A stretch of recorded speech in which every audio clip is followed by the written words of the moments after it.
Fire away. I'm not going to make a statement. Just go ahead. Well, was there a budget going into coaching search? Was there a certain number that you didn't want to exceed? In terms of the In terms salary? of salary. Well, we knew where Bruce was and the staff, and we felt, most of all of our candidates we talked to would have fit in within that.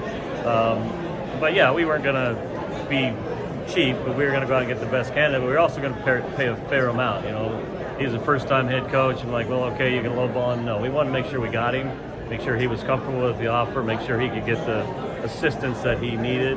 And so we felt pretty good about it. He felt pretty good about it. So we're very comfortable with it. And we're still building that a little bit right now. How quickly did you know he was the guy? Well, you don't want to say that the first time you met him because, he's your first guy. Literally walked in. I don't remember. It was between games.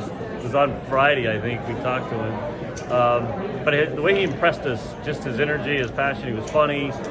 He knew us already. He'd already done his homework from the time we reached out to him. But we said we got to challenge ourselves to make sure we go out and still talk to really capable coaches. And we did that. And we talked to some really good coaches. And at the end of the day, we kept coming back to Jerome. And we said, all right, we got to move pretty quickly. So that's why we flew to Waco. And then I was done at that point. I was like, we're going to offer the guy. He was joking about the code word. I'll tell you the story about that. So as we were driving from the airport to his house, Chad Chatlos, our search firm guy, says, hey, are we going to come up with a code word for, like, if we want to get out of the house early and he's not our guy, or if we want to make the offer? And I said, so we couldn't come up with a code word in time. And so literally, because we weren't that smart, and we pull in the driveway, we're like, we have to figure this out. So literally late we were there 3 hours. And about 3/4 of the way through, everybody kind of took a break.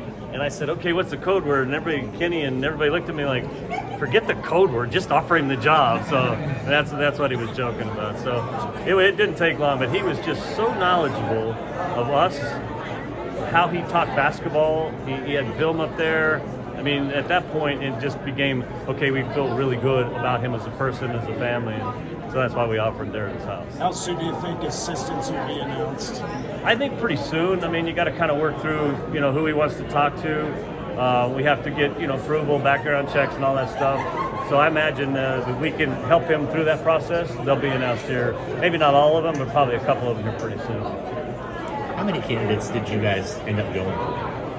Oh, physically talking to him, either Zoom or in person, was probably 7 or 8 guys.